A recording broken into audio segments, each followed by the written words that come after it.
The SEO Moz crawl through the SEO Moz Pro web app, also very useful when you're looking at a new site. And we sort of built a bunch of features in there that we wish Google Webmaster Tools kept track of, but they don't. And so some of those features are included in the SEO Moz crawl, including things like 302s, for example, some thin content stuff. So that can be quite helpful. Next up, keyword targeting.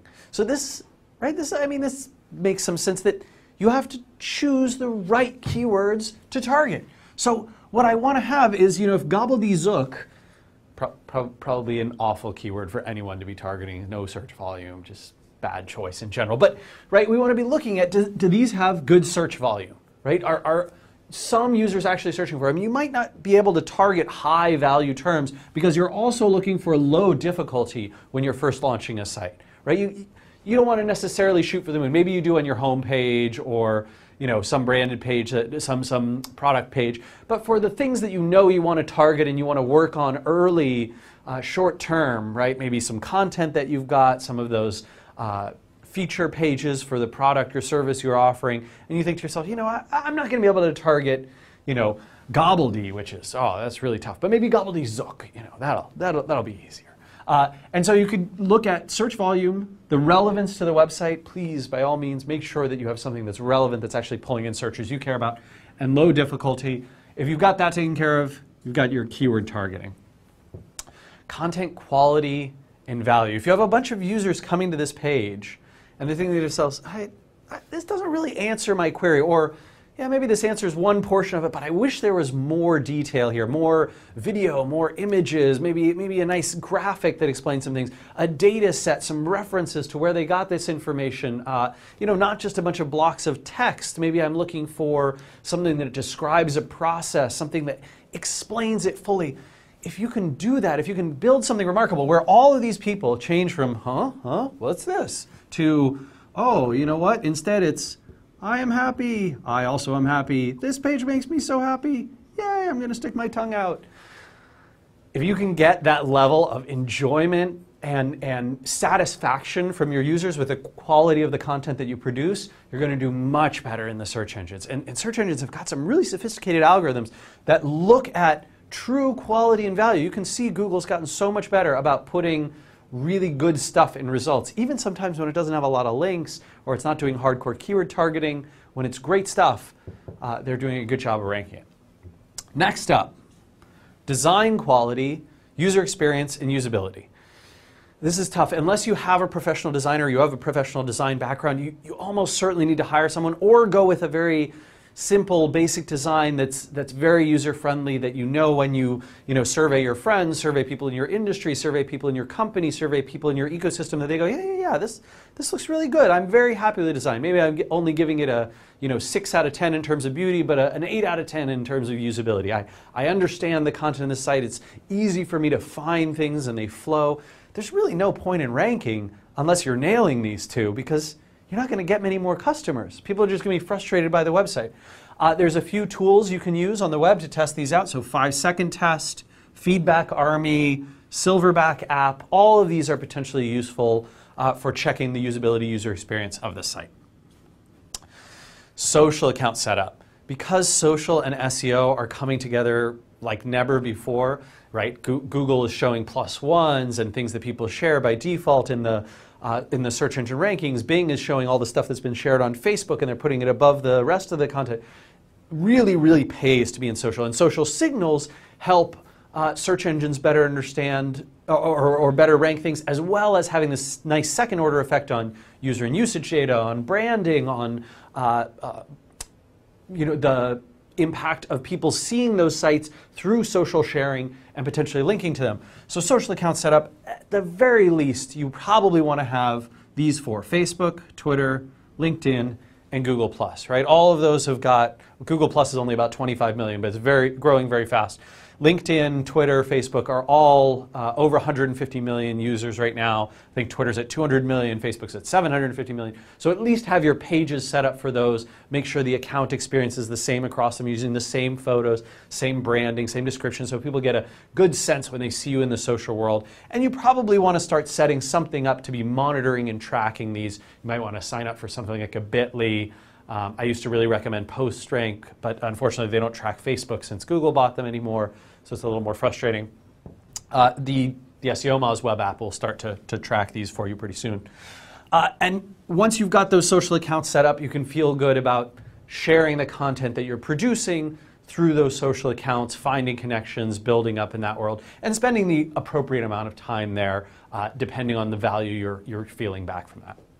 Next up, link building. And this is where I know a lot of people get sort of off to the wrong start, and it's incredibly hard to recover. I actually just got an email in my inbox before we started doing Whiteboard Friday from someone who had started a new website, and he's like, I got these 300 links, and now I'm not ranking anymore. I was doing great last week. For the first 6 weeks after my launch, I was ranking great. And I started just a quick look at the backlinks, and I went, oh no.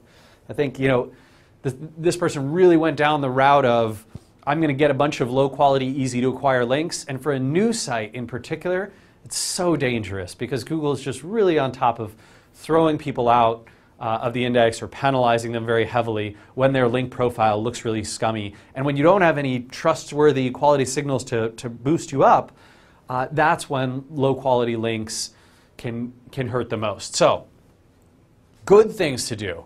Start with your business contacts and your customers. They are great places to get links from. Your customers are willing to link to you, awesome. Get them to link to you. If the contacts that you have in the business world are willing to say, hey, my friend, Rand just launched a new website, boom. That's a great way of doing it. All your email contacts, your LinkedIn contacts, the people that you know personally and professionally, if you can ask them, hey, would you support me by throwing a link to me on your About page or your blog roll or your list of customers or your list of vendors, whatever it is, right? Guest posts and content. This is a great way to do good sort of content, positive content production and earning links back for that. So finding trustworthy sites that have lots of RSS subscribers and are well-renowned and can give you visibility in front of your audience and give you a nice link back if you can contribute positively to those. I also like high-quality resource lists. So this would be things like the Better Business Bureau, maybe, that sort of falls a little in the directory world, but something like a Crunchbase. Right? If you're a startup in the technology world, you definitely need to have a Crunchbase listing. You might want to be on some Wikipedia lists. Granted, those are no follow, but that's still okay. That's probably a good place to get some visibility. There might be industry-specific lists that are like, these are, I don't know, heavy machine production facilities in the United States. Great, okay, I should be on that list. That's what I do, right? News, media, and blogs. So getting the press to cover you, getting blogs in your sphere to cover you, finding those, emailing the editors, letting them know that you're launching this new website. That's a great time to say, hey, this business is transforming, we're launching a new site, we're changing our branding, whatever it is. That's sort of a press-worthy message, and you can get someone to look at you. Review sites, review blogs are great for this too, as they'll sort of say, oh, you've got a new application, you got a new mobile service, maybe we'll link to you. That could be interesting. Relevant social industry and app account links, right? So if I contribute something to the Google Chrome store, right? If I contribute something to the Apple Store, if I am contributing something to a design portal, a design gallery, all of those kinds of industry stuff and accounts that you can get are likely worth submitting to, worth getting your website listed on. And then social media link acquisition. So this is obvious stuff where you spend time on Twitter, on Facebook, on LinkedIn, on Google+, connecting with people, and over time building those relationships that'll get you the links, possibly through one of these other forms, or just through the friendliness of them noticing and liking and enjoying your content. And that's what content marketing is all about as well. So these are great ways to start, very safe ways to do link building. They're not short-term wins, right? These almost all of them require at least some effort, some investment of your time and energy, some creativity, some good content, some authenticity in your marketing, versus a lot of the stuff that tempts people very early on. They're like, oh, sweet, I have a new website. I need to get like 500 links as soon as possible. So I'm going to try things like reciprocal link pages, right? I'm just going to put up a list of reciprocal link partners. I'm going to co-contact a bunch of other firms. They'll all link to me, and we'll all link to each other. It'll be a happy marriage of links. No, it's not. It's not a wonderland. Low quality directories, right? You search for SEO friendly directory. If it shows up on that list, chances are, even in Google, right? Like Google is showing you a bunch of bad stuff. Someone was asking me recently on email, they said, hey, I really need some examples of sites that have done manipulative link building. I was like, oh, it's so easy. Search for SEO-friendly directory and look at who's paid to be listed in those directories. They almost all have spammy, manipulative link profiles. And it's funny because you go to those, and I don't know why people don't do this, but try searching for the brand names that come up in those lists. None of them rank for their own brand name. Well, why is that? Like, clearly they're killing themselves with these terrible, terrible links, right? So low quality directories, really avoid that. Article marketing or article spinning, I talked about that a few weeks ago on Whiteboard Friday.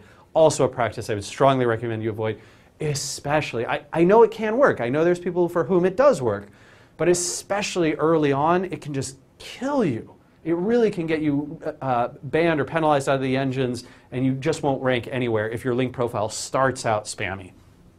Paid links is another obvious one. Forums, open forum spam, so kind of going across the web, oh, look, here's a guest book that's open, forgot to put no follow, I'm going to leave a link there. Oh, here, look, it's a forum that accepts, registration, and they forgot to close their no follow off. Anyone can leave a link. Even things like do follow blogs, right? Do follow blog comments. Man, it's really risky.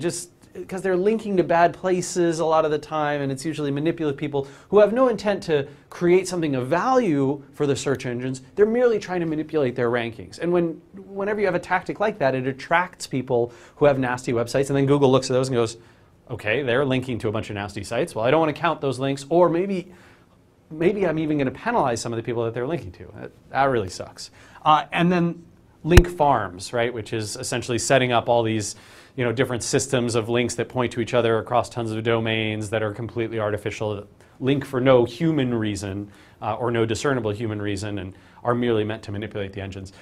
This type of stuff is very, very dangerous when you're early on. If you've already built up a good collection of these types of links, you're much safer.